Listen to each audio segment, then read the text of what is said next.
Uma das maiores tragédias ambientais da história de Los Angeles é retratada em O Ônibus Perdido.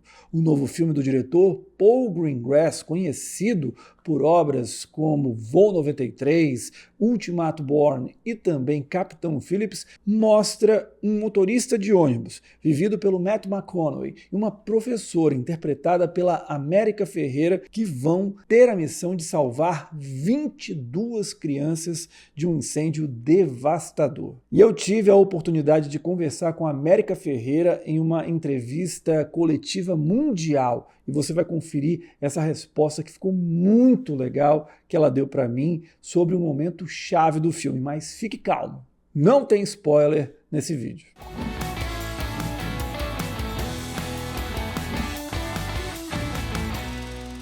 Hi, America. It's a pleasure to talk to you. I'm Caio Pimenta from Cineset, Brazil. So I want to talk about one specific moment. For me, the most powerful scene in The Lost Bus is when your character sees the fire, sit down, and realizes there may be no way out to leave that situation. In your conversations with Mary, did she share anything about what that feeling was like for her at any point of that tragedy? And how did her perspective influence you when filming that moment? Absolutely. Well, thank you, Kaio, for the question. I was so fortunate to be able to speak with Mary many, many times. The first time we met, we spoke on Zoom for 2.5 hours, and she answered every single one of my questions. And she and Kevin both, they started their conversation about the film with Jamie Lee Curtis, who's one of our producers and the catalyst really for all of this. She's the one who read the Washington Post review of the book. She listened to the NPR interview. She pulled over on the side of the road and called Jason Blum, and she's the one who really built a very personal relationship with Kevin and Mary and built that trust so that they felt like their story would be adapted to the screen with a level of integrity and authenticity that they could feel good about. And so what that meant was that we had their involvement, and that was so lucky for me and also for Matthew, who spoke to Kevin as well, to get to hear directly from this woman who my character is inspired by. Paul was very clear that we're not doing a biopic, we're not doing a documentary, but certainly these are characters meant to honor the experience and the journey of the real life people. And when I spoke to Mary, one of the questions I asked her, which of course I caveated by saying you don't have to answer this, but as someone who's going to play this moment in the film, I'm wondering what you can share about, was there a moment on the bus when you really thought that it may be over, right? That the hope was sort of lost and that this was not going to end well. And she said yes. She talked about how in that moment she began to pray that the smoke would kill her and the children before the fire did, that they could die of smoke inhalation instead of by the fire, which obviously is such a horrible reality to imagine. You're praying for a worse death. I mean, a better death than the worst death on offer. And she talked about how she herself was asthmatic, before the fires, and she kind of felt herself like physically, um, like her body was giving up, like her body had been fighting breathing that smoke in. They were on that bus for 6 hours. And so that she felt like that veil was quite thin for her between being in her body and being in that experience and also feeling like her body might be giving up. She talked about thinking about her children, which seemed natural. She had two of her own kids out in the fire, and they made it out, thankfully. Um, she talked about her own father. Her father was a really big piece of this journey for her. Her father had passed away and he was a Marine. And she really felt like on that day, she became her father's daughter. Like she became the soldier that he taught her how to be, that she put on her mask and showed up for duty and did her job as best she could, taking care of these children. And you know, one of the interesting things she talked about that that Paul and Brad Inglesby, the writer, didn't know, but put in the script without hearing this directly from her. And I was the one who said to Paul, "Do you know that Mary told me this?" Was that she obviously was thinking about her children. And she thought about, she said, "I thought about all the places I would go to if I got to survive." And I went to Paul and I said, "Did she say that to you? Is that why it's in the script?" And he said, "No, that was something that he and Brad had written into that moment." Um, and I just thought, like, I think what was so beautiful about that was sort of the essence of Kevin and Mary being complete strangers to one another at the beginning of this journey, and to ultimately end up in the most vulnerable, stripped back position that any human could be in, with someone who is a complete stranger to you, and really shared the most elemental truths about our human experience. That when we're at the end and that veil is pulled back and there really is nowhere else to go, what are you thinking about? What matters to you? What are you wishing you'd get another day to get to do? See your children, kiss your children, see another beautiful place you didn't get to go to.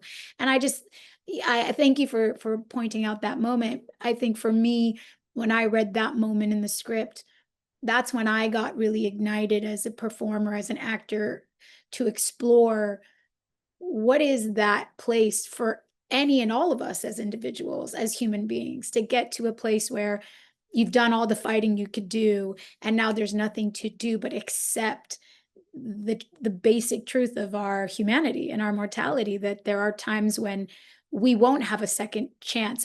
Luckily, they do get a second chance, and I do think that this movie is about second chances. This movie is about choices on the individual level for Kevin and Mary, who get another chance to keep living their life the way they want to and show up for their children and themselves.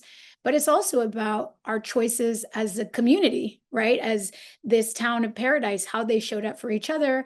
And also globally, what are we willing to open our eyes to? And what second chances are we willing to seize and say, we still have a choice?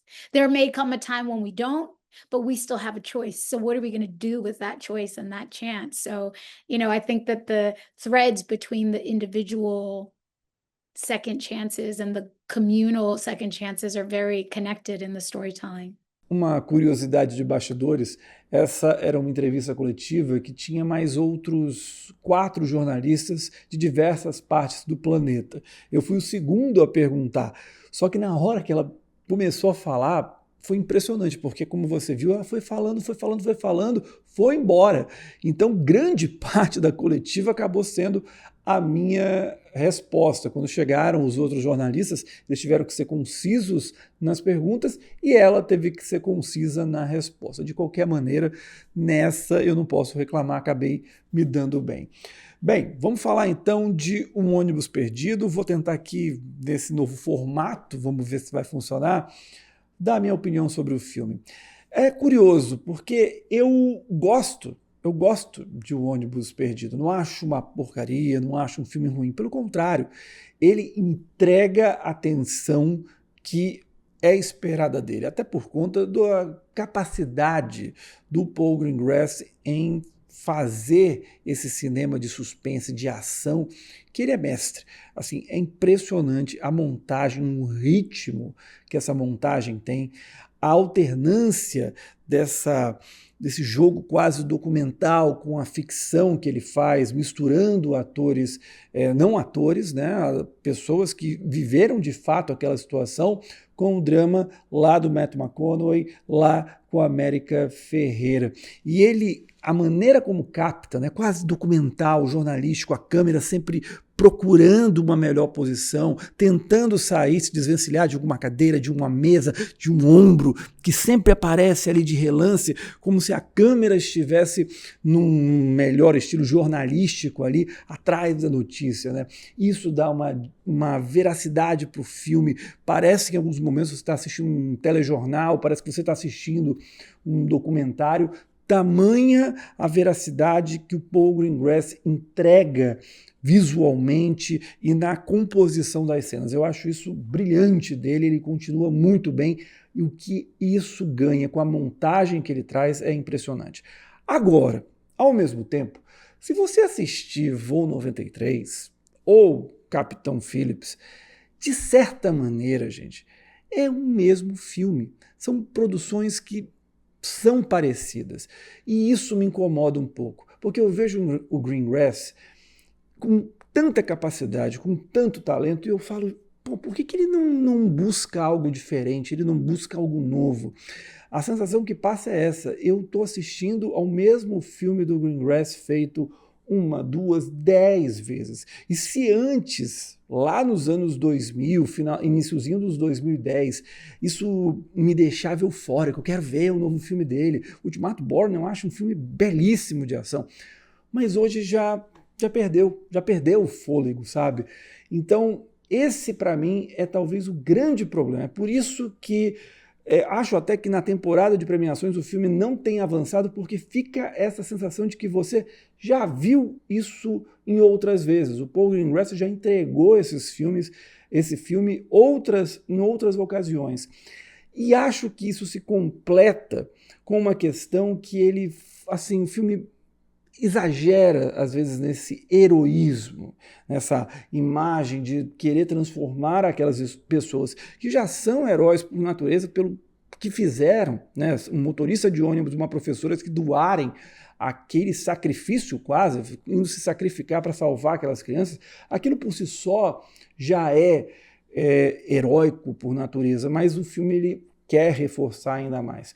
E eu acho que isso, em alguns momentos, acaba tirando uma certa humanidade dos personagens, porque se você pegar no início do filme, o Matthew McConaughey tem uma relação muito complicada ali com a família, mas quando chega na cena de ação, você já esqueceu aquilo ali, aquilo já passou e você só concentra nessa imagem heróica dele.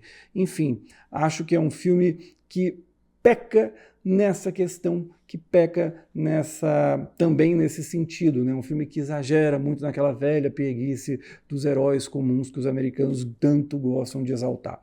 De modo geral, é isso. Dou minhas 3 estrelinhas para o filme, acho que dá para você assistir, você se diverte, você se prende na história, isso é inegável, mas a sensação é que você já viu esse filme muitas vezes ali na carreira do Paul Greengrass.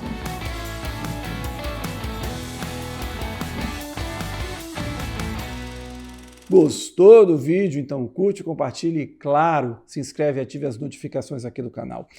Lembrando, eu nessa temporada de premiações vou trazer muito mais entrevistas. A próxima, aliás, você já anota aí, vai ter Kerry Condon, o Denson Idris e ele, Jerry Bruckheimer, uma lenda do cinema de ação de Hollywood, do cinema norte-americano, todos eles falando de F1, a superprodução que trata sobre o universo da Fórmula 1. Então não perca, vai ser bem legal. Se você gostou desse formato, vou começar a testá-lo. Então me digam se o formato é legal ou não, para que eu vá evoluindo, vá encontrando a forma dele, tá bom? Muito obrigado a todos e a gente se encontra sexta-feira para falar das indicações ao Gotham, o Agente Secreto com 2 indicações. Começamos bem a temporada. Até lá. Tchau.